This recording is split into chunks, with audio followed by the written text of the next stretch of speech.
All right, so a week into 2026, a month in to 2026, 4 months in to 2026, 9, 10, we're at a year.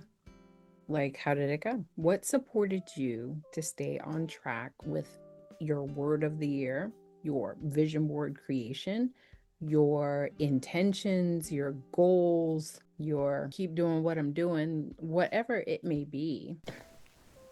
What did you have on track? What do you plan to have on track on board to support you to make progress with what you want? Have you done the inventory? Is there something on your head? Yes. Perhaps in your heart? Okay. But written down either on paper or inside your computer notes or an email to yourself or on a planner of sort or told to someone else that can hold you accountable or check in. What are the ways you are helping to support yourself to get the thing a bit more locked in? What's going to help you to get locked in? What's going to help you to become more anchored and grounded in what your intention, your vision, your goals, your whatever it is for the year? Because some of us, and I'm definitely guilty, I'm going to do all the things in the new year, and I was all about all the resolutions. And so now it's kind of like for the past 6, 7 years, I feel like I've been using a word of the year. Like I do like the idea of the word of the year and kind of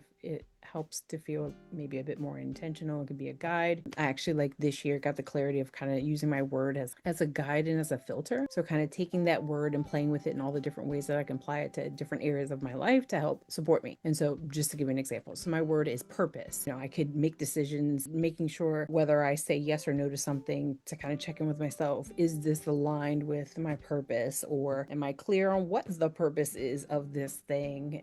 Just kind of use some of it that way when I talk about purpose, right? Like I can talk about so many different things. It's about each person to know, like, how they want to use their word and what it actually means for them, how they want to have this filter situation and guide work. So that's one thing. And then, two, trying to release some of the pressure of this whole like New Year's resolution thing, and this whole new year, new me thing.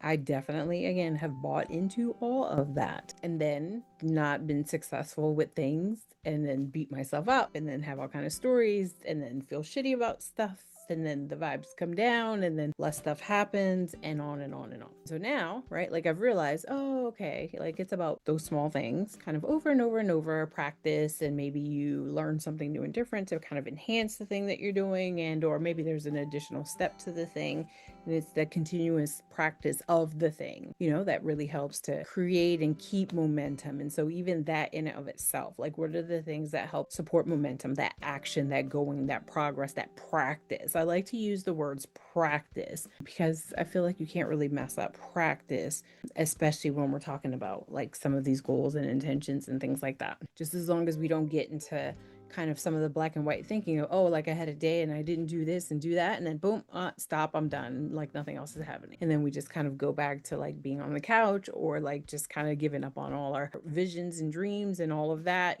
That is something, like if you notice that you tend to go there and do that, to really explore like what are the things that you could put into place that will help you create and sustain momentum.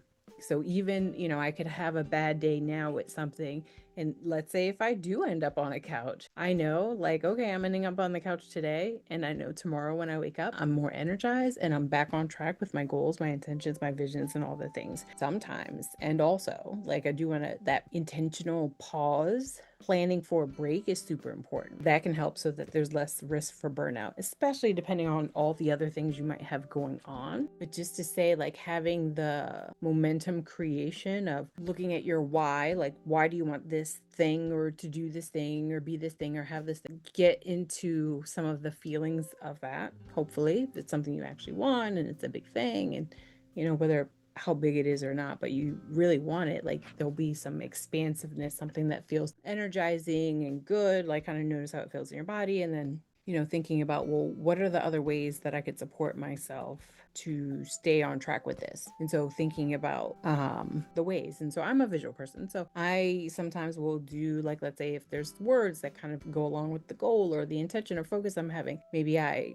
get and find a quote, affirmation or something like that. But not only like do I have it and whatever, like I'll screen, it'll be my screensaver. Or I'll put something like, I definitely am one for cork boards and, you know, vision boards, of course. But the cork boards kind of place at different areas around the house where, like, if there's a focus for the week or a certain intention or something, I'm really trying to keep my energy a certain way, then having that anchor in the sense of like that's something, that visual cue or that thing that supports my thoughts to align with the energy that I want to continue making the progress. So that's something else. And also the additional ways to support self to show up for the thing that you want. So like if you're super tired and super drained and all that, so kind of looking at taking inventory. So whether it's like sleep time, whether it's like boundaries, whether it's like food, whether it's like movement, you know, too much TV or tech time, whatever, like just kind of taking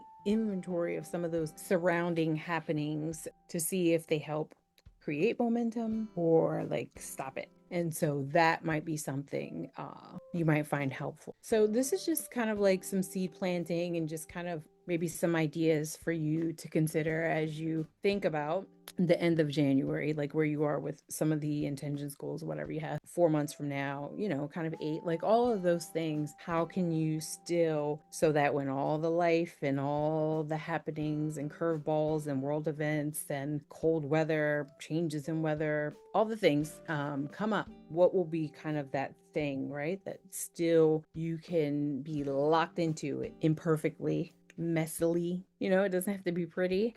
And it damn sure doesn't have to be perfect, just about taking those steps to practice to get to more progress. So I want to wish you a satisfying new year, a new year in 2026 when you feel equipped with the tools, strategies, resources, and mindsets to support yourself, to be able to support your community, to support your peeps, support you to just keep yourself well and slowly but surely making the progress that you desire to make. All right, that is it. If you need any help with any of this, please do reach out. I'm offering free consults for Lively Reinvention, my 1-year one-on-one private support program for leaders and creators with lupus and other chronic illness who are just ready to like make progress in areas where they've been thinking about, but they just haven't had the space to lean in on this progress and this momentum creation and this type of intention.